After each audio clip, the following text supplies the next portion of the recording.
Um, so it is sometimes, sometimes your art comes out of a place where you feel free to be able to think your thoughts.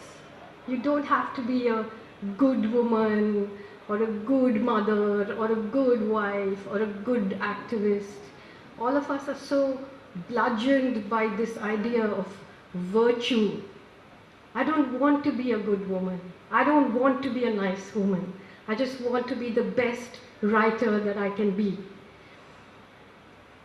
But that is in its place as me as a writer. But what I want to say to you today is, that the last 25 years that I've been writing, I have, written about globalization, about displacement, about rising fascism in this country. But today, we are in a different phase. And in Kerala, you're not able to understand it because you're still in a place which is relatively intelligent, relatively politically aware. But in the rest of the country, something has gone into a new chapter. I'm not just talking about elections or who's going to be in the next government. Something has gone very wrong. I just want to say a few things, to explain this. I have so many friends, both here in Kerala, in India, outside India, who are feminists, who have talked about the history of violence against women, who have talked about the history of the use of rape as a weapon of war.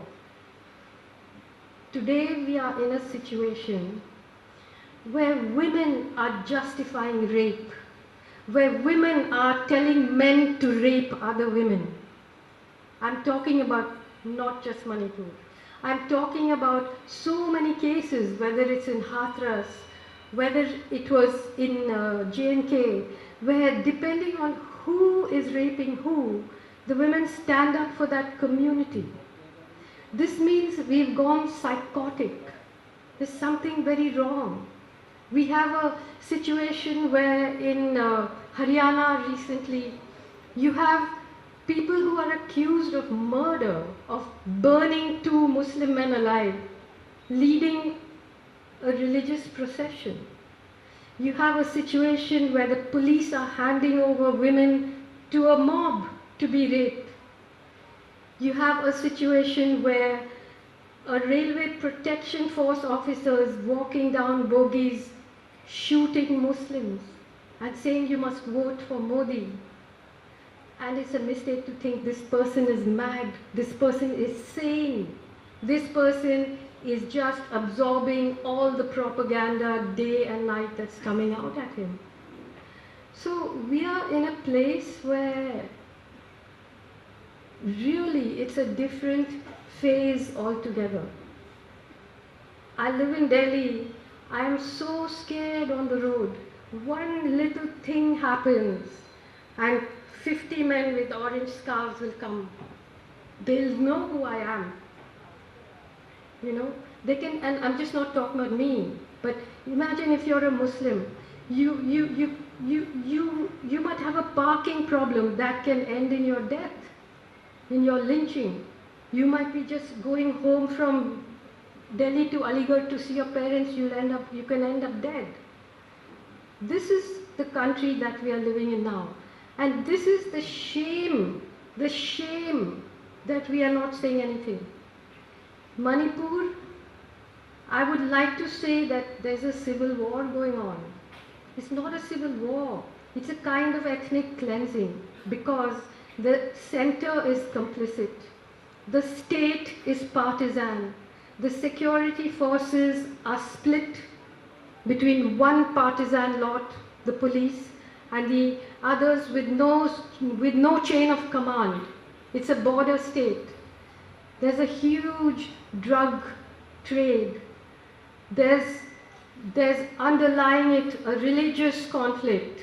between the cookies who are mostly Christian and the others. The church is also being divided. And from Manipur to Haryana to all the other states that are going to stand for election, it's like a fuse is being lit.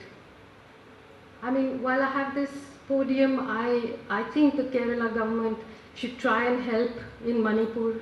It should send a fact-finding committee. It should send relief. But we don't even know how to help because we don't know what's going on there. The internet is shut.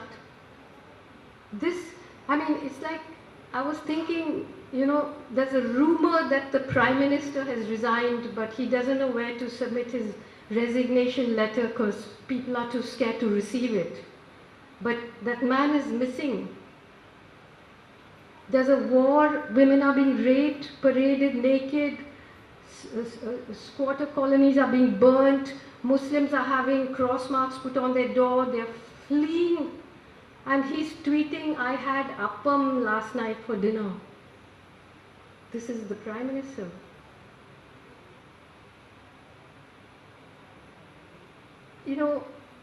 I don't think any of us should be in any doubt about what is waiting, even just outside the borders of our state, waiting to come in. Sometimes when I come to Kerala, I think, it's so wonderful to be here, but do people know that the fire is burning so close? We have a different universe here. It's a beautiful universe, but it's being threatened, and I can't tell you how dangerous the situation is. We are only hearing the words extermination, annihilation. These are open words now on the streets of Manipur, on the streets of Haryana. Annihilate. That's what they are saying about Muslims, about cookies. This language is not even secret anymore. It's not some small group of people. They are saying it openly on the streets. People are openly going to cinema halls, watching Kashmir Files and saying we should rape Muslim women. People are openly on the streets with swords, with guns. There was that man, one of the men who led the march into Nuh in Haryana. He said, "Aap log taiyar ho jao, tumhara damad aa raha hai." Means your son-in-law is coming. Means I'm going to rape your women. That's what it means. And it's okay. He's posing with the police. They're all taking pictures. In Delhi, when the massacre happened in northeast Delhi, policemen forced Muslim men who are dying on the road, kicking them and making them sing the national anthem. How will history remember us if we don't speak, every one of us?